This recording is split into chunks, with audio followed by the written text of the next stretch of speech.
Isang araw pa lang matapos ang kasal, sinibak agad ng biyenan ko ang kanilang kasambahay. Sinisante na kita. Ang manugang ko na ang papalit sa'yo, sabi niya sa matandang katulong. Sa pagkabigla, umalis ako ng bahay dala ang matinding pagkadismaya. Makalipas ang 2 araw, bumuhos ang 97 missed calls mula sa aking biyenan, balisa at takot na takot. Gusto mong malaman kung bakit?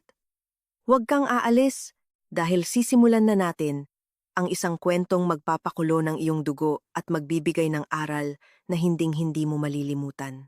Bago natin simulan ang kwento, i-comment nyo naman sa ibaba kung taga saan kayo nanonood at huwag kalimutang mag-like at mag-subscribe para mas lumago pa ang ating channel na Taksil at Luha at makapaghatid pa ng mga kwentong mas kapana-panabik. Unang araw iyon ni Andin bilang isang asawa. Ang sikat ng araw sa umaga ay tumatagos sa siwang ng bintana ng kwarto, nagliliwanag sa kanyang mukha na kagigising lang. Inayos ni Andin ang kama na may halong kaba at saya. May malaking pag-asa sa kanyang puso na bumuo ng isang pamilyang maayos at puno ng pagmamahal kasama si Mario, ang lalaking opisyal ng naging asawa niya kahapon. Tiningnan ni Andin ang kanyang refleksyon sa salamin ng kanyang vanity table, maingat na inayos ang kanyang buhok. Balak niyang bumaba sa kusina ngayong umaga para ihanda ang unang almusal para sa kanyang asawa at biyenan. Ang sigla ng isang bagong kasal ay nag-aalab sa kanyang dibdib.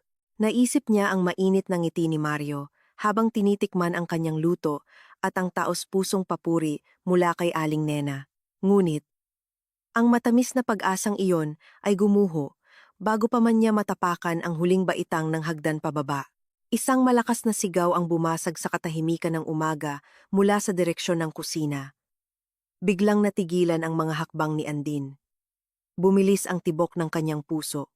Binilisan niya ang kanyang mga hakbang pababa sa natitirang baitang ng hagdan para makita kung ano talaga ang nangyayari. Pagdating niya sa bungad ng pinto ng kusina, nakita ni Andin ang isang eksenang hindi niya kailanman inakala na mangyayari sa unang umaga niya bilang miyembro ng pamilyang iyon. Malapit sa malaking kahoy na mesa sa kainan, si Aling Nena ay nakatayo ng nakapamaywang na may mabangis na mukha at nanlilisik na mga mata. Sa harap niya, si Manang Inday. Ang kasambahay na ilang taon nang nagsisilbi sa bahay na iyon, ay nakayuko habang humahagulgol sa iyak. Samantala, si Mario ay nakaupo sa silya ng kainan, nang napaka-relax. Hawak lang ng kanyang asawa ang tasa ng mainit na kape, nang walang ipinapakitang anumang pakialam sa pag-iyak ng matandang babae na malapit sa kanya. Sinisante na kita. Simula ngayon, ang manugang ko na ang papalit sa'yo. Sigaw ni Aling Nena na umalingaw-ngaw sa buong kusina. Nang marinig ang mga salitang iyon, nanigas ang katawan ni Andin. Dahan-dahan siyang lumapit sa mesa na may maputlang mukha at hindi makapaniwala. Tinitigan niya ang kanyang biyenan na humihingal pa rin dahil sa galit, saka ibinaling ang tingin sa kanyang asawa na abala pa rin sa paghigop ng kape. Sinubukan ni Andin na humingi ng paliwanag sa hindi makatwirang sitwasyong ito. Umaasa siyang magsasalita si Mario at ipagtatanggol ang katotohanan o kahit man lang ipaliwanag na isa lang itong hindi pagkakaunawaan. Nay, ano po ang ibig sabihin nito? Bakit biglang sinisante si Manang Inday at bakit ako ang papalit sa trabaho niya? Tanong ni Andin na nanginginig ang boses habang pinipigilan ang nagngangalit niyang damdamin. Lumingon si Aling Nena kay Andin na may mapangmatang tingin at isang mapanuyang ngiti sa kanyang mga labi. Iwinasiwas ni Aling Nena ang kanyang kamay na parang nagpapalayas kay Manang Inday na umiiyak pa rin at nagmamakaawa. Walang anumang pagsisisi. Tiningnan ni Aling Nena si Andin mula ulo hanggang paa. Pakiramdam niya ay mayroon siyang ganap na kapangyarihan sa kanyang manugang. Narinig mo naman, Andin. Bakit pa ako mag-aaksaya ng pera sa pagbabayad ng katulong kung mayroon na namang manugang na babae dito sa bahay? Tungkulin ng isang asawa at manugang ang magsilbi sa pamilya. Simula ngayon, ikaw na ang magluluto, maglalaba, magwawalis, magmomop, at mag-aasikaso sa lahat ng pangangailangan ng bahay na ito. Binigyan ko na si Manang Inday ng kakarampot na bayad pinsala at kailangan na niyang umalis sa bahay na ito ngayon din, utos ni Aling Nena na may ganap na awtoridad. Hirap na lumunok si Andin. Ibinaling niya ang kanyang tingin kay Mario. Ang lalaking kahapon lang ay nangako sa harap ng Diyos na pararangalan at iingatan siya ay nakatingin na ngayon kay Andin na may malamig na tingin. Walang bakas ng pagsisisi o pagkakasala sa mukha ni Mario. Dahan-dahan niyang inilapag ang tasa ng kape sa mesa at nag-cruise ng mga braso sa dibdib. Tama si nanay. Andin, bilang asawa, dapat kang maging tapat sa pamilyang ito. Saka, nasa bahay ka lang naman araw-araw. Kaysa wala kang ginagawa, mas mabuti pang asikasuhin mo ang bahay. Sundin mo na lang ang gusto ni nanay. Huwag kang sumuway sa unang araw pa lang ng pagsasama natin, sabi ni Mario nang walang bahid ng pagsisisi. Sa narinig na sinabi ng kanyang asawa, parang gumuho ang mundo ni Andin, nadurog ang kanyang puso. Sa buong panahon, inakala niyang si Mario ay isang mabait at maunawaing lalaki. Hindi niya inaasahan na ang lalaking pinakasalan niya ay walang sariling paninindigan at kayang hayaan ang kanyang asawa na tratuhin na parang isang hindi bayad na katulong. Hindi alam ni Mario at ng kanyang ina ang katotohanan tungkol kay Andin. Inakala nilang si Andin ay isa lamang babaeng walang trabaho, na abala lang sa paglalaro sa laptop araw-araw. Ang totoo, si Andin ay isang matagumpay na negosyante na may sariling startup at kumikita ng higit pa kay Mario. Sa buong panahon, pinili ni Andin na mamuhay ng simple at itago ang kanyang tagumpay upang hindi makaramdam ng kababaan si Mario. Ngunit, ang kanyang sakripisyo at pag-unawa ay sinuklian ng matinding pangiinsulto. Hindi umiyak si Andin. Walang ni isang patak ng luha ang bumagsak mula sa kanyang mga mata. Ang kanyang kalungkutan ay napalitan ng pagkadismaya at galit na naging isang matibay na determinasyon. Tinitigan niya ng matalim sina Mario at Aling Nena. Napagtanto ni Andin na ang pananatili sa bahay na ito ay katumbas ng pagtapon sa kanyang amor propyo sa basurahan. Nagpakasal siya para maging isang asawang iginagalang at isang kapareha na kapantay, hindi para maging isang aliping minamaliit. Paumanhin. Nagpakasal ako para maging asawa. Hindi para maging libreng katulong, sabi ni Andin sa isang mahinahon, ngunit nakamamatay na tono. Nang hindi na hinintay ang sagot mula kina Mario at Aling Nena na nagulat sa matapang niyang tugon, agad na tumalikod si Andin. Mabilis siyang umakyat sa hagdan, patungo sa kanyang kwarto. Pagdating sa kwarto, inilabas ni Andin ang kanyang malaking maleta mula sa loob ng aparador. Kinuha niya ang lahat ng kanyang damit at personal na gamit ng mabilis at maayos. Walang anumang pag-aalinlangan sa bawat galaw niya.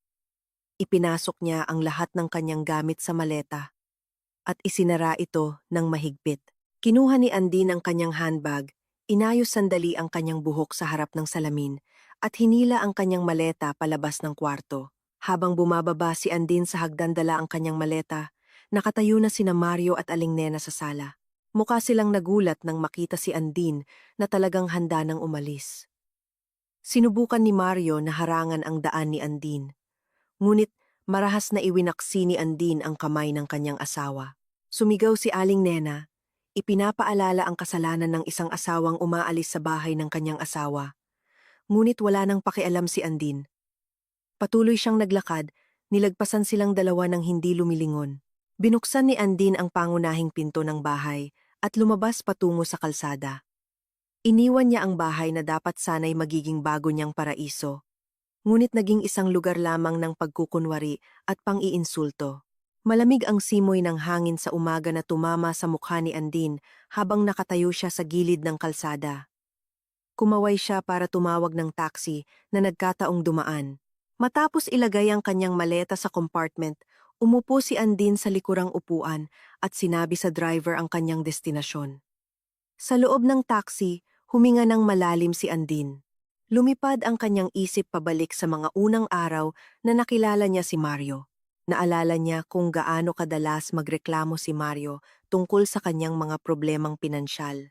Laging ikinukwento ni Mario na nauubos ang kanyang sahod sa pagpapagamot ng mga miyembro ng pamilya niyang sakitin, na ngayon ay nalaman ni Andin na isang malaking kasinungalingan. Dahil sa awa at tapat na pag-ibig, hindi nag-atubiling ibinigay ni Andin ang access sa kanyang personal na pananalapi kay Mario. Binayaran niya ang down payment para sa bagong kotse ni Mario. sinagot ang buwan ng hulog, at binigyan pa ng access sa kanyang credit card para sa pang-araw-araw na pangangailangan ni Mario. Lahat ng kabutihang iyon ay ibinigay ni Andin sa pag-asang makakapag-focus si Mario sa pag-aayos ng kanilang kinabukasan. Ngunit ang katotohanan, si Mario ay isang lalaking linta lamang na sinasamantala ang kabaitan at yaman ng kanyang asawa para sa sariling kaligayahan at ng kanyang ina. Ngayon, bukas na ang mga mata ni Andin. Hindi na niya hahayaang pagsamantalahan pa siya. Huminto ang taxi na sinasakyan niya sa harap ng isang marangyang gusali na may modernong disenyo. Ang gusaling iyon ay ang kanyang sariling office building. Nagbayad si Andin sa taxi at pumasok sa gusali nang may matatag na mga hakbang. Ilang empleyado na nakasalubong niya ay yumuko bilang paggalang. Dumiretso si Andin sa kanyang opisina at umupo sa kanyang malaking upuan. Kinuha niya ang kanyang telepono mula sa bag at hinanap ang numero ng kanyang pinagkakatiwalaang assistant na namamahala sa lahat ng kanyang daloy ng pondo at personal na ari-arian. Hello? Pakiproseso agad ang pagkansela ng lahat ng automatic payments mula sa aking personal na account. Itigil ang pagbabayad ng hulog para sa kotse na nakapangalan kay Mario ngayon din. Bukod dito, i-block ang lahat ng access sa credit card na ginagamit ni Mario at ng kanyang pamilya. Bawiin ang lahat ng pasilidad sa pananalapi na konektado sa kanilang pangalan nang walang exception. Gusto kong maayos ang lahat sa loob ng wala pang isang oras. Utos ni Andin na may matatag at direktang boses nang hindi nagbibigay ng puwang para sa mga tanong. Matapos ang tawag, sumandal si Andin sa kanyang upuan. Medyo gumaan ang kanyang pakiramdam. Ang tanikala ng linta na matagal nang kumakain sa bunga ng kanyang pinaghirapan ay naputol na niya. Ngunit biglang naalala ni Andin si Manang Inday. Naalala niya ang matandang mukha ng kasambahay na iyon na humahagulgol dahil pinalayas ng walang sapat na bayad pinsala. Alam ni Andin na si Manang Inday ay isang biyuda na kailangang suportahan ang kanyang apo sa probinsya. Ang biglaang pagkakasibak ay tiyak na isang malaking dagok para sa kaawa-awang babae. Naramdaman ni Andin na mayroon siyang moral na responsibilidad na tulungan si Manang Inday, lalo na't laging mabait ito sa kanya noong panahon ng pagpapakilala niya sa pamilya ni Mario. Muling kinuha ni Andin ang kanyang telepono at inutusan ang kanyang personal na driver na ihanda ang sasakyan. Nagpa siyang hanapin kung nasaan si Manang Inday. Tantiya ni Andin, hindi pa siguro nakakalayo si Manang Inday sa lugar ni na Aling Nena dahil marami itong dalang gamit. Tumpak ang hula ni Andin.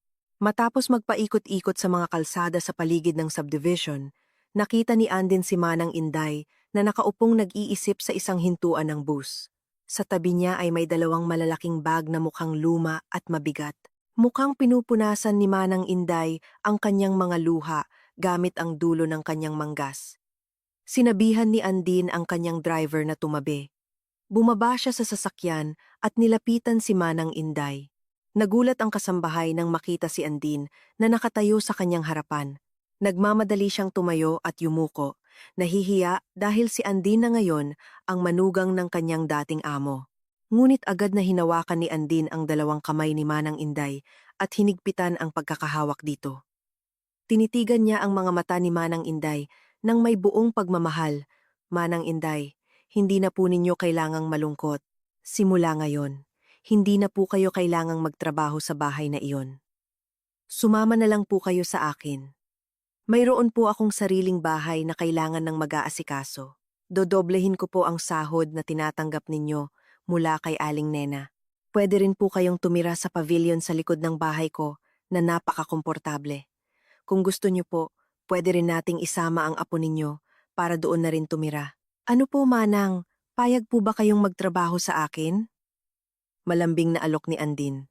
Nang marinig ang alok na iyon, bumuhos ang luha ni Manang Inday.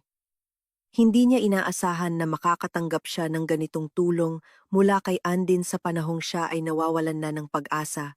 Paulit-ulit na tumango si Manang Inday habang walang tigil sa pagpapasalamat. Ngumiti si Andin ng may ginhawa. Tinulungan niya ang kanyang driver na ipasok ang mga gamit ni Manang Inday sa compartment ng sasakyan. Pagkatapos pareho silang pumasok sa kotse at nagtungo sa tunay na tirahan ni Andin. Isang maluwag at magandang bahay na marangya. Isang lugar na matagal nang inilihim ni Andin kay Mario para mapangalagaan ang damdamin ng kanyang asawa. Pagdating sa kanyang personal na bahay, pinatuloy ni Andin si Manang Inday upang magpahinga at ayusin ang kanyang mga gamit sa pavilion na inihanda para sa kanya. Naglakad si Andin patungo sa sala at umupo sa malambot na sofa.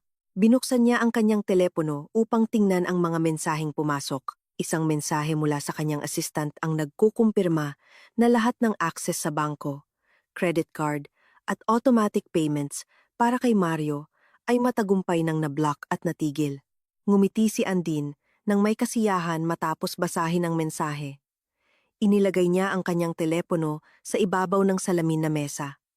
Ang tunay na laban ay nagsisimula pa lang. Alam ni Andin na tiyak na mararamdaman ni na Mario at Aling Nena ang epekto ng pagtigil ng daloy ng pera. Handa na siyang harapin ang anumang posibleng mangyari at hindi na aatras kahit isang hakbang. Ang parusa para sa mga taong hindi marunong magpasalamat at mahilig mang maliit ng iba ay malapit nang dumating sa kanilang buhay.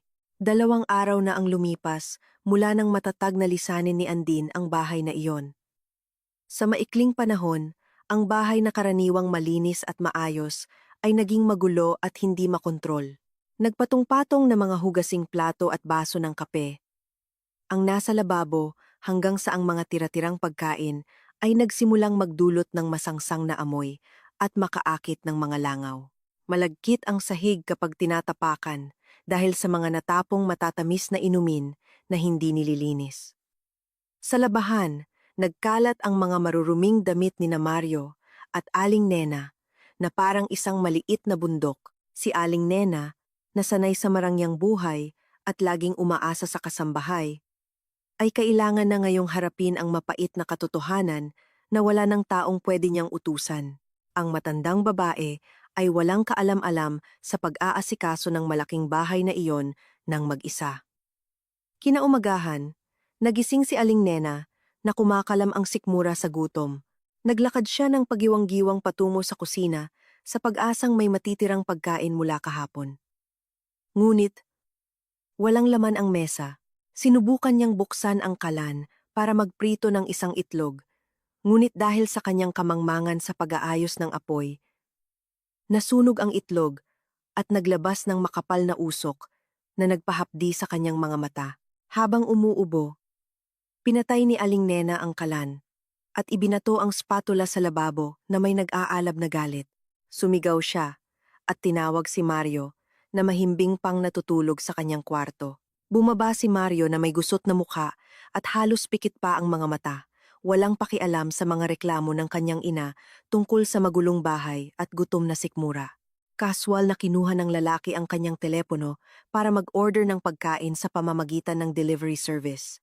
Balak niyang gamitin ang credit card na lagi niyang ginagamit. Ngunit nang sinubukan ni Mario na tapusin ang kanyang order, paulit-ulit na lumalabas sa screen ng kanyang telepono na tinanggihan ng bangko ang bayad. Sinubukan niyang gamitin ang ibang card, ngunit pareho pa rin ang resulta. Nagsimula nang magpanik si Mario at pinagpawisan ng malamig. Napagtanto niyang mayroong mali sa lahat ng access sa pananalapi na malaya niyang tinatamasa mula sa kanyang asawa. Sinubukan ni Mario na tawagan ang customer service ng bangko at ang sagot na natanggap niya ay parang kidlat sa katanghalian. Lahat ng kanyang card at pasilidad sa pananalapi ay permanenteng na-block sa kahilingan ng pangunahing may-ari ng account, si Andin. Natigilan si Mario. Dahan-dahang bumaba ang telepono mula sa kanyang tainga. Ngayon lang niya napagtanto na ang banta ni Andin 2 araw na ang nakalipas ay hindi isang walang laman na pananakot. Bago pa man matunaw ni Mario ang mapait na katotohanan na naputol na ang kanyang pinagkukunan ng pera, isang malakas na kalabog ang narinig mula sa pinto sa harap. Ang kalabog ay sobrang lakas at marahas na nagpayanig sa mga salamin ng bintana. Si Aling Nena na nagulat ay agad na tumakbo patungo sa sala. Sinundan ni Mario na puno pa rin ng pagkalito. Nang buksan ni Mario ang pinto, 3 malalaking lalaki na may mababangis na mukha ang nakatayo at nakatingin sa kanya na may mapagbanta. Ang lalaking nasa unahan ay agad na nag-abot ng isang folder na naglalaman ng mga dokumento ng paniningil ng utang. Pumunta sila para pilit na kunin ang marangyang kotse ni Mario na nakaparada sa bakuran. Malakas na ipinaliwanag ng lalaki na ang bayad sa hulog ng kotse ay naantala na at ang automatic payment system na karaniwang ginagamit ay kinansela na ng bangko. Kailangan naming dalhin ang kotse na ito ngayon din dahil nabigo kayong tuparin ang napagkasunduang bayarin. Ibigay mo na ang susi ng kotse ngayon o gagawa kami ng marahas na hakbang. Sigaw ng debt collector na umalingaw-ngaw hanggang sa kalsada. Nang marinig ang kaguluhan, nagsimulang lumabas ang ilang kapitbahay mula sa kanilang mga bahay at tumayo sa likod ng kanilang mga bakod para manood. Naramdaman ni Aling Nena na nag-init ang kanyang mukha sa sobrang hiya.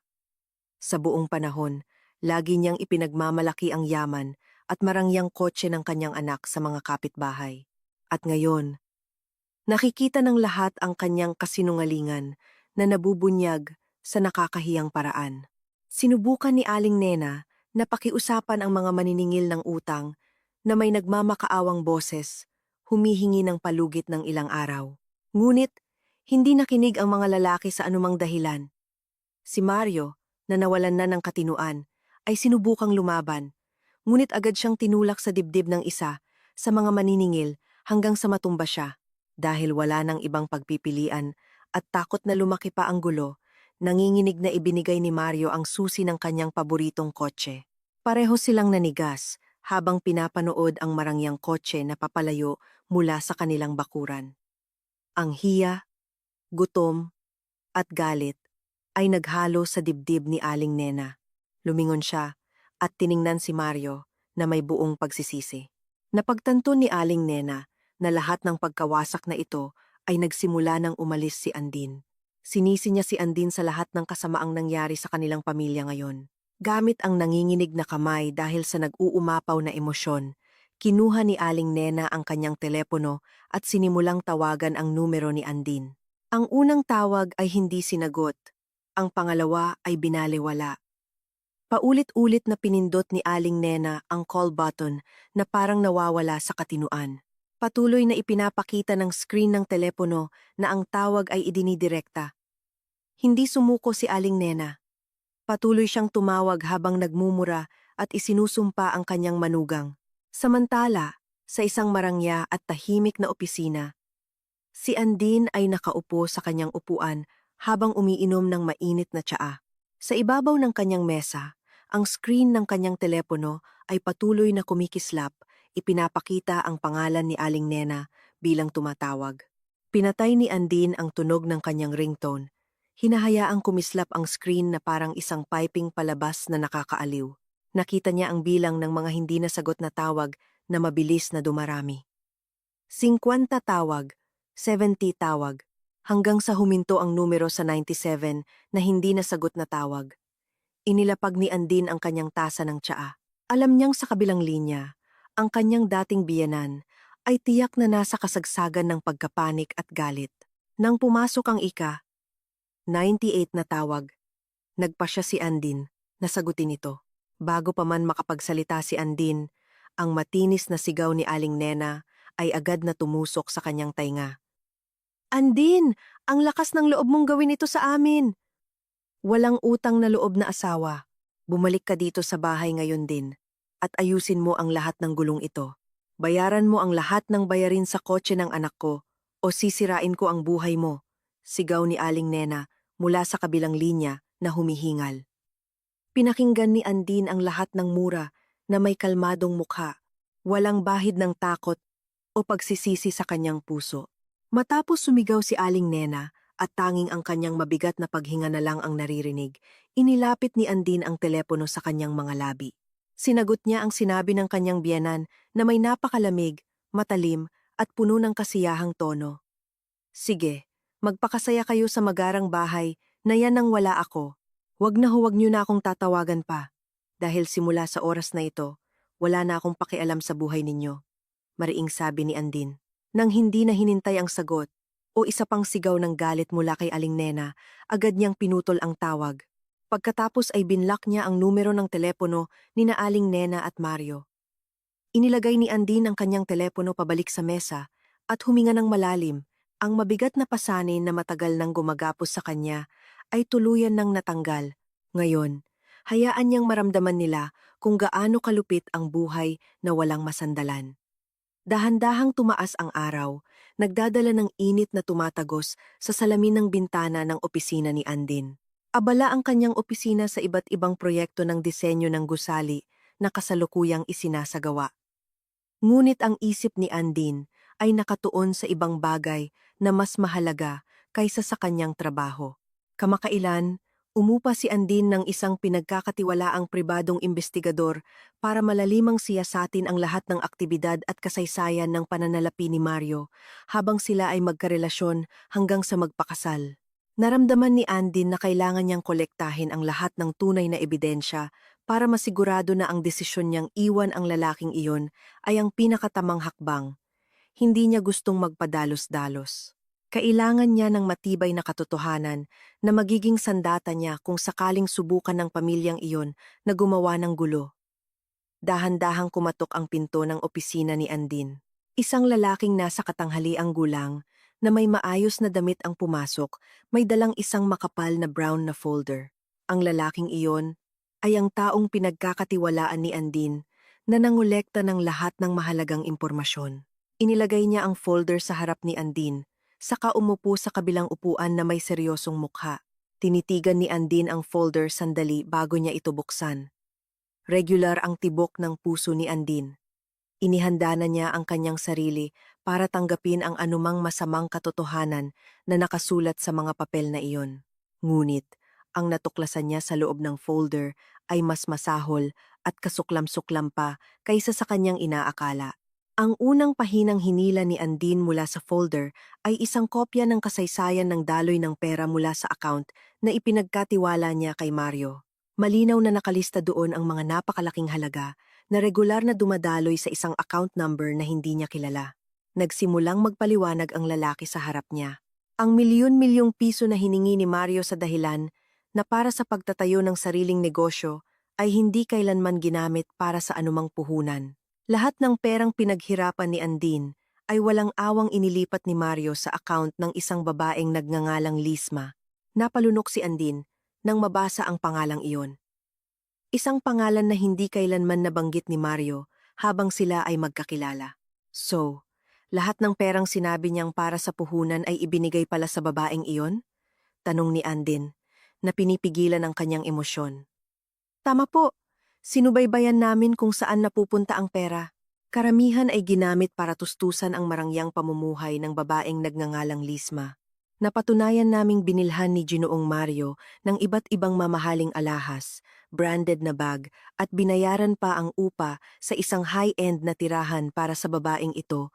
Paliwanag ng investigador habang itinuturo ang ilang patunay ng bayarin na nakalakip sa susunod na pahina. Binuklat ni Andin ang susunod na pahina at biglang nanikip ang kanyang dibdib. Mayroong dose-dosenang mga larawan na malinaw na nakaprint. Ipinapakita sa mga larawan si Mario na nakikipaglampungan kay Lisma sa iba't ibang mararangyang lugar. May larawan silang masayang nagtatawanan sa isang class na restaurant. Larawan ni Mario na isinusuot ang isang gintong kwintas sa leeg ni Lisma sa isang sikat na tindahan ng alahas hanggang sa larawan nilang dalawa na magkahawak kamay na lumalabas sa isang shopping mall. Sa mga larawang iyon, mukhang napakakisig at masaya si Mario. Napakalayo sa imahe ng isang lalaking laging nagrereklamo tungkol sa pera kapag kaharap si Andin. Ginamit ni Mario ang pera ng sarili niyang asawa para pasayahin ang ibang babae sa likod niya. Nanginginig ng bahagya ang kamay ni Andin habang hinahawakan ang mga larawan. Sa buong panahon, lagi siyang nagpaparaya, tinitipid ang sariling gastos, at nagtatrabaho ng husto araw at gabi para tulungan ang pamilya ni Mario. Handa niyang ilihim ang kanyang tagumpay dahil ayaw niyang masaktan ang amor propyo ng kanyang asawa. Ngunit, ang kanyang sakripisyo ay ginamit lamang ni Mario para tustusan ang kanyang pangangaliwa. Ang sakit ng pagkakanulo ay malalim na humiwa sa kanyang puso. Ang kanyang asawa ay hindi lamang isang tamad na umaasa sa kanyang ina, kundi isa ring malaking sinungaling at traidor na walang konsensya. Sina Mario at Aling Nena ay tunay na isang mag-ina na nagtutulungan sa kasamaan. Si Aling Nena na uhaw sa paggalang at si Mario na mahilig manloko para sa sariling kaligayahan. May iba pa ba akong kailangang malaman bukod sa ebidensya ng pangangaliwa na ito? Tanong ni Andin, matapos makontrol muli ang kanyang sarili. Dahan-dahang tumango ang investigador. Ipinaliwanag niya na alam ni Aling Nena ang lihim na relasyon ni na Mario at Lisma. Sa katunayan, sa ilang pagkakataon, nahuli sa kamera si Aling Nena na kumakain kasama sina Mario at Lisma sa isang restaurant. Ang katotohanan ito ay lalong nagpaalab sa galit sa dibdib ni Andin. Ang ibig sabihin, nabuhay siya sa gitna ng isang pamilyang nagsabwatan para lokohin at pagsamantalahan siya. Kaya pala naglakas loob si Aling Nena na utusan siyang palitan ang posisyon ng kasambahay sa unang araw ng kanilang kasal. Itinuring nila si Andin na isang tangang pinagkukunan ng pera na maaaring apihin at tratuhin na parang isang alipin. Napakagaling ng trabaho mo. Itago mo ang orihinal na kopya ng lahat ng dokumento at larawang ito sa pinakaligtas na lugar.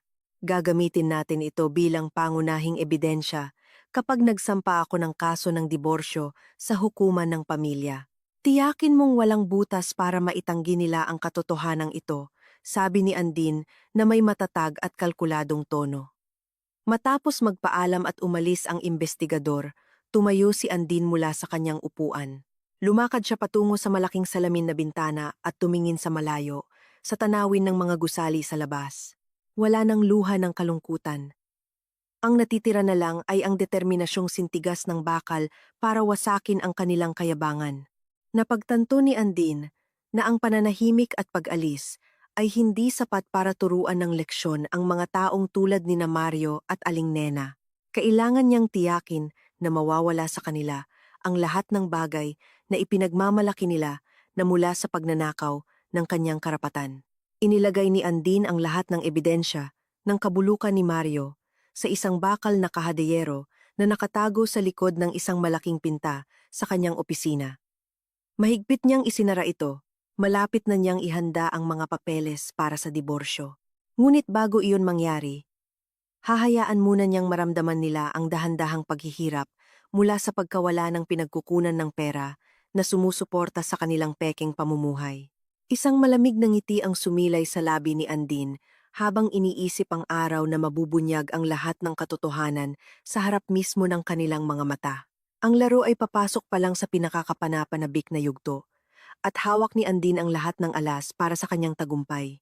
Isang malaking kabalisahan ang bumalot sa puso ni Aling Nena mula nang pilit na kunin ang sasakyan ng kanyang anak 2 araw na ang nakalipas. Ngunit, ang hiya na bumabalot sa kanyang katinuan ay nagtulak sa matandang babae na huwag magpakita ng pagdurusa sa harap ng kanyang mga kaibigan. Ngayon ang araw ng kanilang regular na buwanang pagkikita, kasama ang grupo ng mga sosyal na ginang na lagi niyang ipinagmamalaki. Ang pagkikita ay gaganapin sa isang napakagarang restaurant na kilala sa napakamahal na pagkain. Nag-ayos si Aling Nena ng sobra-sobra mula pa kaninang umaga. Nagsuot siya ng patong-patong na alahas na ginto sa kanyang leeg at pulso para pagtakpan ang katotohanang nasa bingit na ng pagbagsak ang kanyang pamilya. Nanghiram pa siya ng kaunting pera mula sa lumang ipon ni Mario para umarkila ng magandang sasakyan upang hindi makita ng kanyang mga kaibigan na dumating siyang nakakommute. Pagdating sa restaurant, naglakad si Aling Nena na taas noo.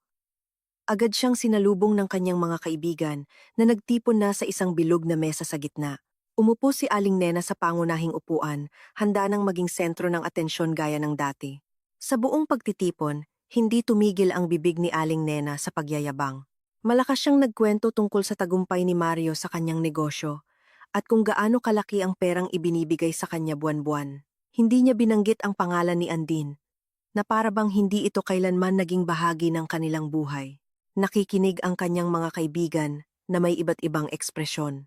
May pumupuri, ngunit marami rin ang nagtatago ng mapagdudang ngiti sa likod ng kanilang mga tasa. Walang pakialam si Aling Nena sa mga tingin na iyon para sa kanya.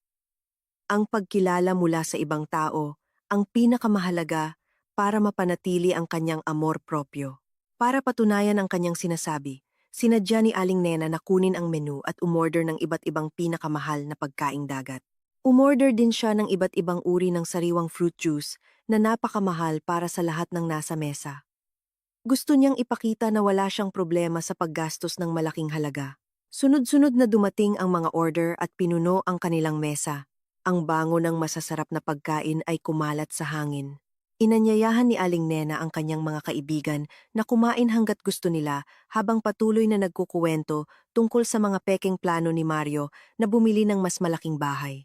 Lubusan siyang nalunod sa kasinungalingang nilikha niya hanggang sa makalimutan niya ang mapait na katotohanang naghihintay sa kanya sa bahay. Mabilis na lumipas ang oras at dumating na ang pinakakapanabik na sandali, ang oras ng pagbabayad. Walang laman na ang mga plato at humina na ang usapan. Bilang taong pinakamaraming sinabi at umorder ng pinakamahal na pagkain, taas noong itinaas ni Aling Nena ang kanyang kamay para tawagin ang waiter. Balak niyang ilibre ang lahat ng kanyang kaibigan ngayon para patunayang hindi lang puro salita ang kanyang kayamanan. Lumapit ang isang waiter na may dalang maliit na libro na naglalaman ng detalye ng bayarin. Hindi na nag-abala si Aling Nena na tingnan ang mga numero. Agad niyang binuksan ang kanyang bag na may mabagal at pakitang gilas na kilos para mapansin ng lahat. Pagkatapos ay inilabas niya ang isang credit card na ibinigay sa kanya ni Mario. Ang card na iyon ay konektado sa personal na account ni Andin. Ngunit laging naniniwala si Aling Nena na iyon ay bunga ng pinaghirapan ng kanyang anak. Tinanggap ng waiter ang card at ipinasok ito sa automatikong machine. Pinoproseso ng machine ang data sa loob ng ilang segundo na parang napakatagal para kay Aling Nena. Biglang tumunog ang isang malakas na alerto ng pagtanggi mula sa machine, kasunod ng paglabas ng isang maliit na papel. Tiningnan ng waiter ang screen ng machine na nakakunot ang noo at saka tiningnan si Aling Nena na may mukhang puno ng paumanhin. Paumanhin po, ma'am. Ang card na ito ay tinanggihan dahil hindi na maaaring gamitin o na-block na po ng bangko. Mayroon po ba kayong ibang card o gusto niyo pong magbayad ng cash ngayon din? Sabi ng waiter na sapat ang lakas para marinig ng lahat sa mesa. Nang marinig ang sinabi ng waiter, biglang naglaho ang mayabang na ngiti sa mukha ni Aling Nena. Bumilis ang tibok ng kanyang puso na parang hinahampas ang kanyang mga tadyang. Naramdaman niya ang malamig na pawis na dumaloy mula sa kanyang mga paa hanggang sa kanyang ulo.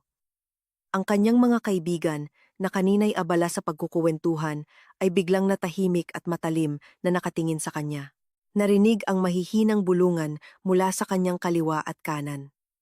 Sinubukan ni Aling Nena na ngumiti ng alanganin para pagtakpan ang kanyang pagkapanik.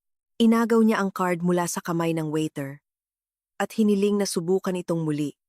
Idinadahilan na baka may problema lang sa network ng kanilang machine. Sinunod ng waiter ang kanyang hiling, ngunit pareho pa rin ang resulta. Muling tumunog ng malakas ang tunog ng pagtanggi. Patay na talaga ang card. Pinagpawisan ng malaki si Aling Nena at nasira ang kanyang makapal na makeup. Ang bayarin sa pagkain ay umabot sa libu-libong piso, isang halagang imposible niyang bayaran gamit ang natitirang cash sa kanyang pitaka.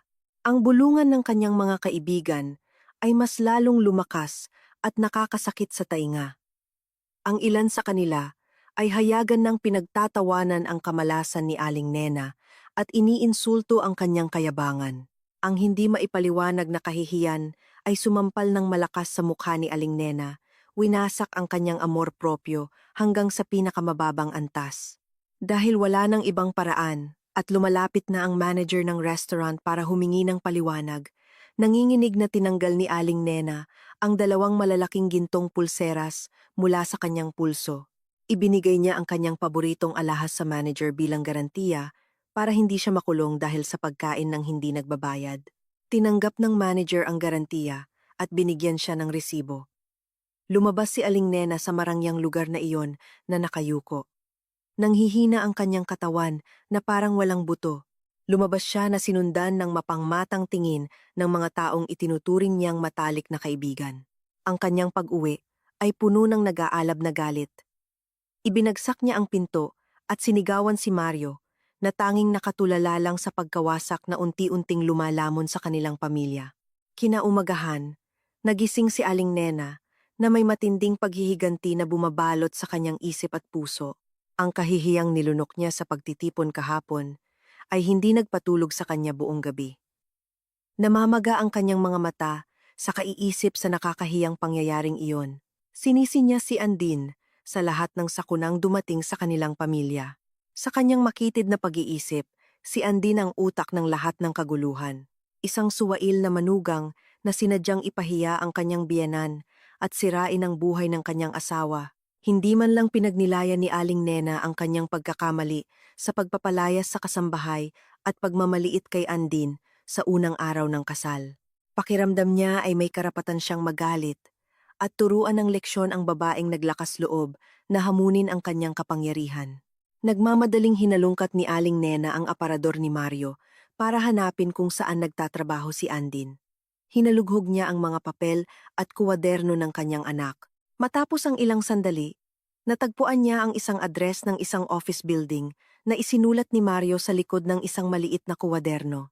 Nang walang pag-aalinlangan, agad na naghanda si Aling Nena. Nagsuot siya ng damit na mukhang mabangis at nag-makeup ng matalim para magmukhang nakakatakot. Iisa lang ang kanyang layunin ngayon. Sugurin si Andin sa kanyang trabaho. Ipahiya ang kanyang manugang sa harap ng kanyang amo. At mga katrabaho para maramdaman ni Andin ang parehong pagkasira ng puri na naramdaman niya. Kumbinsido si Aling Nena na si Andin ay isa lamang ordinaryong empleyado na iiyak at magmamakaawa kapag dumating ang kanyang biyenan para gumawa ng malaking iskandalo. Sumakay siya ng pampublikong sasakyan at inutusan ng driver na bilisan patungo sa address na nasa papel. Pagbaba sa sasakyan, sandaling natigilan si Aling Nena. Tumingala siya sa mataas na gusali na nababalutan ng madilim na salamin. Mukha itong napakagara at elegante, napapaligiran ng maayos na hardin at isang magandang fountain sa harap. May kaunting pag-aalinlangan na pumasok sa kanyang puso, ngunit mabilis itong iwinaksi ng kanyang ego at galit. Pumasok si Aling Nena sa maluwag at malamig na lobby. Ang makintab na sahig na marmol ay sumasalamin sa kanyang mga hakbang na puno ng galit. Dumiretso siya sa mahabang mesa ng receptionist. Nasaan ang mesa ng babaeng nagngangalang Andin? Palabasin niyo siya ngayon din. Ako ang biyenan niya at may mahalaga akong sasabihin sa walang utang na loob na babaeng yon. Sigaw ni Aling Nena habang hinahampas ang mesa. Nagulat ang babaeng receptionist at umatras. Ngunit sinubukan niyang manatiling magalang. Mahinahon niyang tinanong kung ano ang kailangan ni Aling Nena at nakiusap na hinaan ang kanyang boses. Ngunit lalo lang nagalit si Aling Nena na parang sinasapian. Lalo siyang sumigaw. Tinawag si Andin ng kung ano-anong masasamang pangalan at inakusahan itong tumatakas sa responsibilidad. Mabilis na nakuha ng kaguluhan ang atensyon ng maraming tao. 2 security guard ang agad na lumapit para pakalmahin si Aling Nena, ngunit nagpumiglas siya. Andin, lumabas ka! Ang lakas ng loob mong ipahiya ang biyenan mo at gutumin ang pamilya ko. Babaeng walang modo. Lumabas ka at harapin mo ako bago ko sirain ang lugar na ito. Sigaw ni Aling Nena na lumalabas ang mga ugat sa leeg. Sa kasagsagan ng kaguluhan, bumukas ang salamin na pinto ng isang malaking opisina. Lumabas si Andin mula sa silid na iyon na may napakakalma at kumpiyansang mga hakbang. Ang kanyang itsura ngayon ay malayong malayo sa inaakala ni Aling Nena. Hindi siya nakasuot ng luma o pangkaraniwang uniforme. Nakasuot siya ng isang napaka-elegante at propesyonal na business suit na nagpapakita ng awtoridad ng isang pinakamataas na lider. Sa likod ni Andin, sumusunod ang ilang mga assistant na may dalang mga folder at yumuyuko sa tuwing magbibigay siya ng maikling utos. Huminto si Andin nang makita si Aling Nena na nagpupumiglas sa pagkakahawak ng mga guwardiya. Ang tingin ni Andin ay napakalamig, walang emosyon, at matalim, direktang tumusok sa puso ng kanyang dating biyenan. Bitawan niyo siya, utos ni Andin sa mga guwardiya. Agad nilang binitawan si Aling Nena at tumabi ng may buong paggalang. Inayos ni Aling Nena ang kanyang damit at tinuro si Andin na may ngiti ng tagumpay. Akala niya ay nagtagumpay siyang palabasin si Andin. Huminga siya ng malalim, handa nang ibuhos ang lahat ng kanyang galit. Gusto niyang marinig ng lahat sa lobby kung gaano kasama ang ugali ni Andin. Ngunit bago pa man makapagsalita si Aling Nena, humakbang si Andin at pinutol ang kanyang pagkakataon. Tumingin si Andin sa paligid ng silid na biglang natahimik. Lahat ng empleyado at bisita ay natigilan. Pagkatapos ay tinitigan ni Andin si Aling Nena na naguguluhan sa reaksyon ng mga tao. Walang sinuman ang nangahas na sawayin si Andin. Sa halip, sila ay yumuko sa takot at paggalang. Ito ang opisina ko. Ako ang nag-iisang may-ari ng lugar na ito. Lahat ng tao sa gusaling ito ay nagtatrabaho sa ilalim ng aking utos at tumatanggap ng sahod mula sa akin. Kung pumunta ka dito para lang sumigaw at gumawa ng gulo sa aking ari-arian, nagkamali ka. Kung hindi ka aalis ngayon din sa harapan ko, hindi ako mag-aatubiling tumawag ng pulis para kaladkarin ka palabas sa kasong unjust vexation at paninirang puri sa isang negosyante, sabi ni Andin na may mahinahon ngunit may bigat na banta. Biglang namutla ang mukha ni Aling Nena na parang papel. Nakabukas ang kanyang bibig, ngunit walang boses na lumalabas mula sa kanyang lalamunan na biglang natuyo. Ang katotohanang sumampal sa kanya ay parang hindi kapanipaniwala, ngunit napakalinaw sa harap ng kanyang mga mata. Ang babaeng matagal niyang ininsulto, inutusang maging katulong at itinuring na walang silbi, ay siya palang may-ari ng isang dambuhalang kumpanya na nagpapatrabaho ng daan-daang tao. Nanginginig ang katawan ni Aling Nena na pagtanto ang kanyang napakalaking katangahan. Ginising niya ang isang natutulog na dragon. At ngayon, nakatayo lang siyang nanigas, habang handa na siyang lamunin ng buo ng dragon na iyon, kasama ang lahat ng kanyang kayabangan. Pumasok si Mario sa gusali, kung saan siya nagtatrabaho, na may mabigat na mga hakbang. Ang bigat ng isipin tungkol sa kanyang kotseng kinuha, at lahat ng kanyang akses sa pananalapi na block ay nagpasakit sa kanyang ulo. Sinubukan niyang panatilihing kalmado ang kanyang mukha sa harap ng mga katrabaho. Pakiramdam pa rin ni Mario ay mayroon siyang natitirang isang karangalan, ang kanyang magandang posisyon sa trabaho. Sa buong panahon, ipinagyayabang niya ang kanyang posisyon sa lahat nang hindi namamalayan na nakuha niya ito hindi dahil sa sarili niyang kakayahan. Ang trabahong iyon ay resulta ng isang lihim na kasunduan sa pagitan ng kanyang amo at ng dambuhalang kumpanya ni Andin. Dahil hindi alam ni Mario kung sino talaga si Andin, lagi niyang nararamdaman na siya ay isang mahusay at matagumpay na lalaki dahil sa sarili niyang pagsisikap. Habang naglalakad si Mario patungo sa kanyang mesa, naramdaman niyang mayroong kakaiba sa paligid. Ilang katrabaho niya ang tumingin sa kanya nang may mapanuyang tingin at nagbulungan. Bago pa man makaupo si Mario, isang security guard ang lumapit sa kanya at sinabing kailangan niyang humarap agad sa opisina ng pinakamataas na pinuno. Nagsimulang kumalat ang masamang pakiramdam sa dibdib ni Mario. Sumunod siya sa guwardiya na may nanlalamig na pawis sa mga kamay. Nang buksan niya ang pinto ng opisina ng pinuno, nakita niya ang kanyang amo na nakaupo na may napakatigas na mukha. At sa ibabaw ng mesa ay may isang kahon na naglalaman ng lahat ng kanyang personal na gamit mula sa kanyang mesa. Umupo ka, Mario. Hindi na ako magpapaligoy-ligoy pa.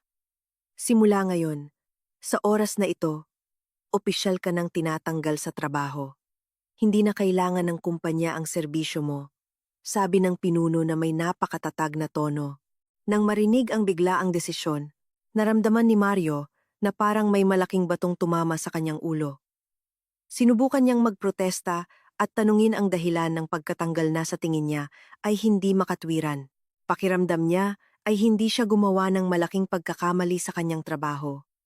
Ngumiti lang ng mapangmata ang pinuno. Pagkatapos ay ipinaliwanag ng kanyang amo ang katotohanang matagal nang itinago.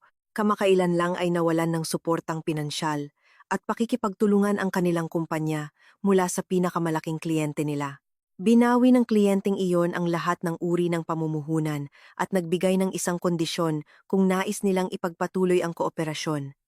Tanggalin si Mario ng walang karangalan. Siguro nagtataka ka kung sino ang kliyente nating iyon. Siya ang may-ari ng kumpanya kung saan nagtatrabaho ang asawa mong sinayang mo. Ang asawa mong si Andin ang pangunahing may-ari ng puhunan dito. Siya ang nagrekomenda sa iyo noon para magtrabaho dito. At ngayon, siya rin ang bumawi ng rekomendasyong iyon. Isa kang napakatangang lalaki na itinapon ang isang brilyante para lang mamulot ng isang bato, dagdag ng pinuno, habang itinuturo ang pinto palabas. Nanginig ang katawan ni Mario nang tanggapin ang mapait na katotohanan. Nanlambot ang kanyang mga binti. Pilit siyang pinalabas sa opisina at sa gusali dala ang kahon ng kanyang mga gamit. Naglakad siya sa bangketa na may blankong tingin. Lahat ng kanyang karangalan at kayabangan ay gumuho sa loob lamang ng isang linggo mula nang umalis si Andin. Naramdaman ni Mario na pinagtatawanan siya ng mundo. Sa kalagayang wasak at walang direksyon, naisip ni Mario si Lisma. Naramdaman niyang si Lisma na lang ang tanging lugar kung saan siya makakahanap ng kapayapaan. Tinawagan ni Mario si Lisma at hiniling na magkita sila. Nang magkita sila, naghihintay si Lisma na may inis na mukha. Agad na nagreklamo ang babae kung bakit sa isang ordinaryong kainan lang sila nagkita at hindi siya sinundo gamit ang marangyang sasakyan. Yumuko si Mario at sinimulang ikwento ang lahat ng sakunang nangyari sa kanya. Ikinwento niya ang tungkol sa kanyang kotseng kinuha, ang pagputol sa kanyang pananalapi at ang pagkatanggal sa trabaho. Hinawakan niya ang kamay ni Lisma at nakiusap na maging matiyaga ito at samahan siyang magsimula muli. Ano? Magsimula sa ibaba?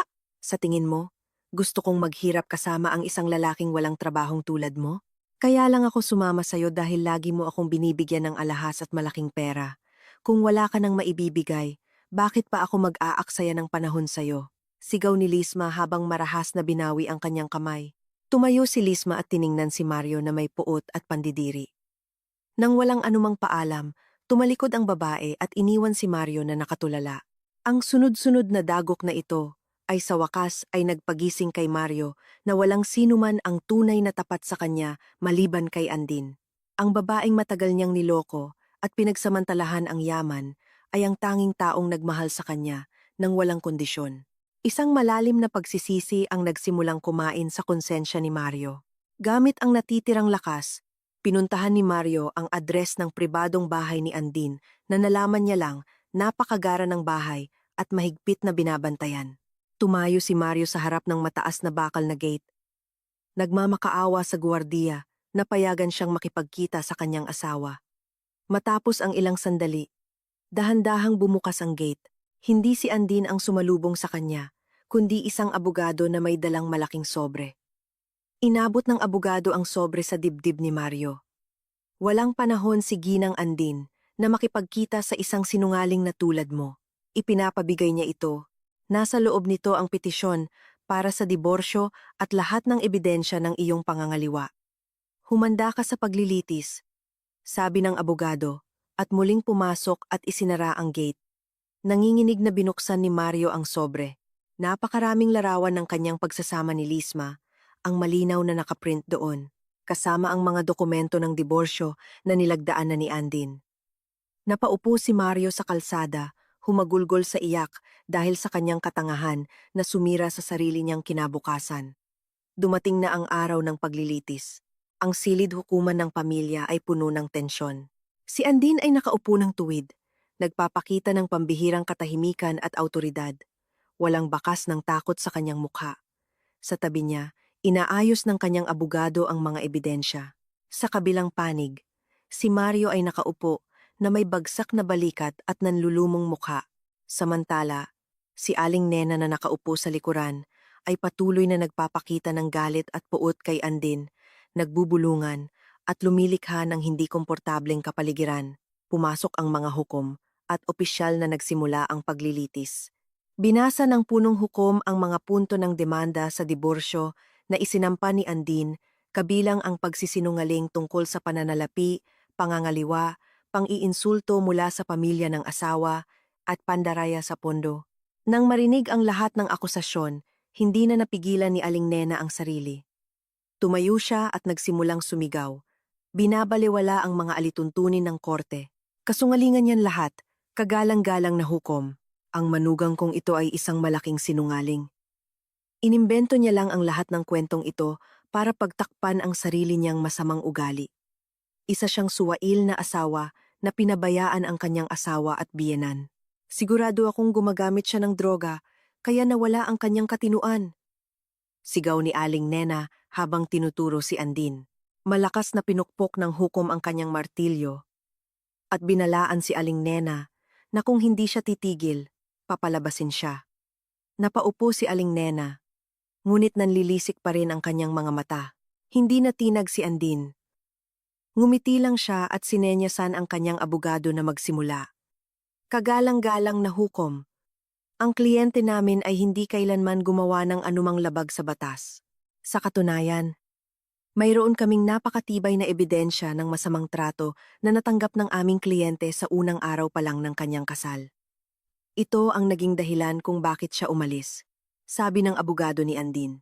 Humiling ang abogado na i-play ang isang voice recording. Lihim na ni-record ni Andin ang lahat ng pag-uusap sa umagang iyon. Malinaw na narinig sa buong korte ang sigaw ni Aling Nena na sinisanti si Manang Inday. Narinig din ang kanyang pagmamaliit kay Andin at pag-uutos na maging katulong at narinig ang pagsang-ayon ni Mario. Nang marinig ang sariling boses, namutla si Aling Nena. Biglang naglaho ang kanyang kayabangan. Yumuko siya ng malalim, hindi na makatingin sa hukom o sa sinuman. Tinakpan din ni Mario ang kanyang mukha sa sobrang hiya. Matapos ang recording, isinumite ng abogado ni Andin ang mga larawan ng pangangaliwa ni Mario at ang mga financial record na nagpapatunay ng kanyang pandaraya. Lahat ng ebidensyang ito ay malinaw na nagpapakita na si Ginoong Mario ay nanloko at nagnakaw ng pera ng aming kliyente. Hinihiling namin na pagtibayin ang diborsyo at obligahin si Ginoong Mario na ibalik ang lahat ng perang kinuha niya ng labag sa batas pagtatapos ng abogado. Sinuri ng mga hukom ang lahat ng ebidensya. Matapos ang ilang sandali, binasa ng punong hukom ang desisyon dahil sa matibay na ebidensya. Pinagtibay ng korte ang hiling na diborsyo ni Andin. Opisyal nang natapos ang kanilang kasal sa araw na iyon. Bukod dito, napatunayang nagsinungaling sa pananalapi si Ginoong Mario. Sa makatuwid, obligado siyang ibalik ang lahat ng perang ginamit niya sa labas ng kasunduan sa kasal. Sa nagsasakdal, malakas na sabi ng hukom bago 3 beses pukpukin ang martilyo. Ang tunog ng martilyo ay parang kulog sa tainga ni na Mario at Aling Nena. Si Aling Nena, na hindi matanggap na baon na sila ngayon sa milyon-milyong utang kay Andin, ay biglang sumigaw ng malakas at hinimatay. Tinulungan siya ng mga gwardiya. Si Mario naman ay nanigas. Blanko ang isip, napagtanto na wasak na ang kanyang buhay. Samantala, tumayo si Andin na may malaking ginhawa. Nagpasalamat siya sa kanyang abogado at lumabas ng korte na taas noo. Nanalo siya sa kanyang laban ng may karangalan at hinayaan ng mga traidor na malunod sa pagkawasak na sila mismo ang gumawa. Lumipas ang panahon. Iniwan ang lahat ng mapapait na alaala. Ilang buwan na ang nakalipas mula nang palayain siya ng korte. Ngayon, namumuhay si Andin sa kapayapaan. Bumalik sa tamang landas ang kanyang buhay, puno ng sigla at malinaw na layunin. Nang walang Mario na patuloy na umuubos sa kanyang pinaghirapan, ang negosyo ni Andin ay lalong lumago. Kamakailan lang ay nanalo ang kanyang kumpanya sa isang malaking proyekto para sa pagtatayo ng isang malaking shopping center. Ang tagumpay na ito ay nagdulot ng malaking kita at lalong nagpatibay sa kanyang posisyon bilang isa sa mga pinakarespetadong babaeng negosyante. Ang tagumpay ni Andin ay hindi nagpabago sa kanya.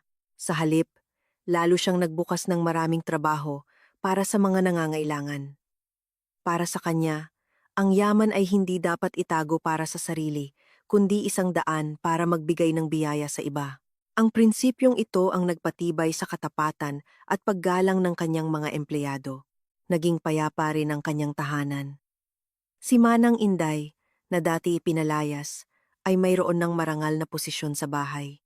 Itinuring na siya ni Andin bilang pinuno ng mga kasambahay, binigyan ng buong tiwala sa pamamahala ng bahay. Tinupad din ni Andin ang kanyang pangako na isama ang apo ni Manang Inday at pag-aralin ito. Isang hapon, kararating lang ni Andin sa bahay. Inabutan siya ni Manang Inday ng mainit na tsaa at mga biskwit. Salamat po sa tsaa at biskwit, Manang. Laging masarap. Sobrang pasasalamat ko at nandito kayo para tulungan ako, sabi ni Andin. Naiyak sa tuwa si Manang Inday. Ako po dapat ang magpasalamat ng libu-libo sa inyo noon, Andin. Kung hindi niyo po ako tinulungan noon, hindi ko alam kung ano na ang nangyari sa amin ng apo ko. Ibinalik niyo po ang aking dignidad. Sa gitna ng kanilang usapan, biglang nag-vibrate ang telepono ni Andin. Isang mensahe mula sa kanyang abogado. Binasa ni Andin ang ulat tungkol sa kaso ni Mario. Ayon sa ulat, hindi kayang ibalik ni Mario ang milyon-milyong pisong ninakaw niya. Dahil dito, kinumpiska ng korte ang marangyang bahay na pamana ng pamilya ni Mario. Ang proseso ay nakakahiya dahil nasaksihan ito ng lahat ng kanilang kapitbahay. Pinalaya sina Mario at Aling Nena sa sarili nilang bahay. Sinubukan ni Aling Nena na humingi ng tulong sa kanyang mga sosyal na kaibigan, ngunit walang tumulong. Sa halip, kinutya pa siya at iniwasan. Ngayon, wala nang permanenteng tirahan sina Mario at Aling Nena. Nawala ang lahat ng kanilang kayamanan at kayabangan. Si Mario na nawalan ng trabaho, sasakyan, babae, at ngayon ay bahay, ay nasa pinakamababang punto na ng kanyang buhay. Ang pagkawasak ng kanilang pamilya ay direktang resulta ng kanilang kasinungalingan at pagmamaliit sa mga taong tapat. Inilapag ni Andin ang kanyang telepono.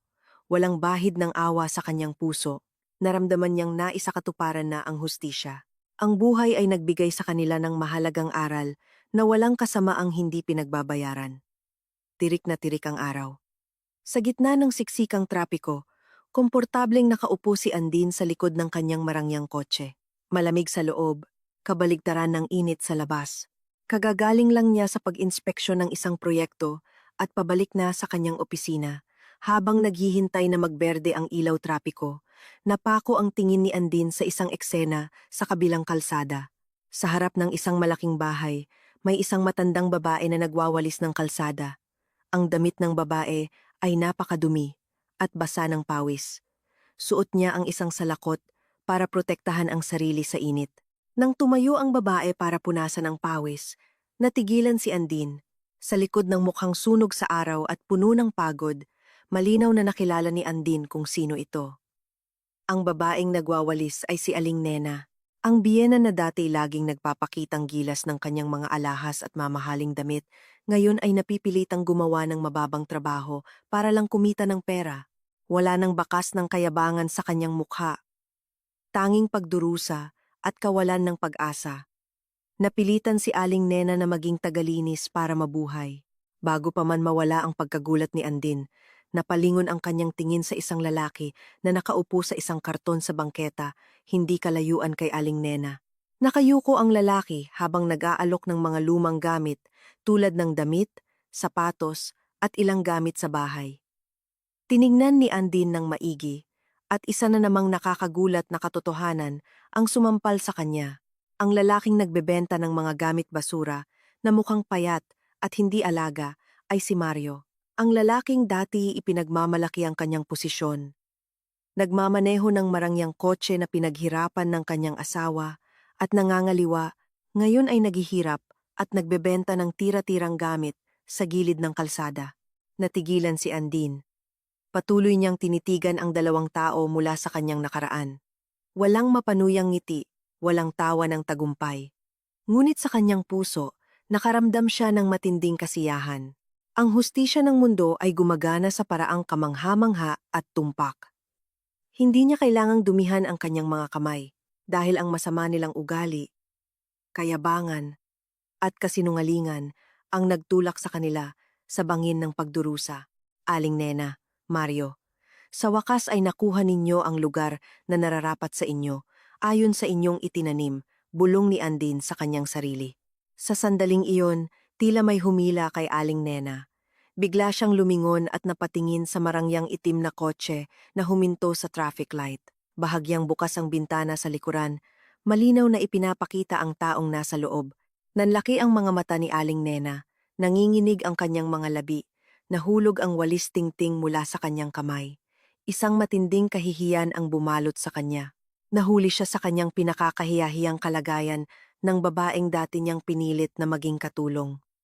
Kasabay nito, lumingon din si Mario at nakita si Andin. Yumuko siya ng malalim. Itinatago ang kanyang mukha sa hiya na dumurog sa natitira niyang dignidad. Malinaw na nakita ni Andin ang pagsisisi, pagdurusa, at hiya sa mga mata ni Aling Nena. Ngunit hindi nagpakita ng awa si Andin. Tinitigan lang niya ang kanyang dating biyenan na may blangkong tingin, pagkatapos ay bahagya siyang ngumiti. Isang eleganteng ngiti na nagsasabing ganap na siyang nanalo at malaya na. Dahan-dahang pinindot ni Andin ang isang butones. Ang madilim na bintana ng kotse ay dahan-dahang umakyat, isinasara ang tanawin sa pagitan niya at ng pamilya ng mga traidor. Sakto sa pagsara ng bintana, naging berde ang ilaw. Pinaandar ng driver ang kotse at umalis. Patuloy na sumulong ang sasakyan. Dala si Andin patungo sa isang maningning, masaya at matagumpay na hinaharap. Samantala, si Aling Nena ay nanatiling nakatayo sa gilid ng kalsada habang ang mga luha ng pagsisisi ay dumadaloy sa kanyang maruming pisngi kasama si Mario na nagluluksa sa kanyang kapalaran sa mainit na bangketa. Ang kwento ng kanilang kasinungalingan at kayabangan ay nagtapos sa isang perpektong pagkawasak. Binayaran ng buo, walang natira, ng katarungan ng karma na hindi kailanman nagkakamali ng adres.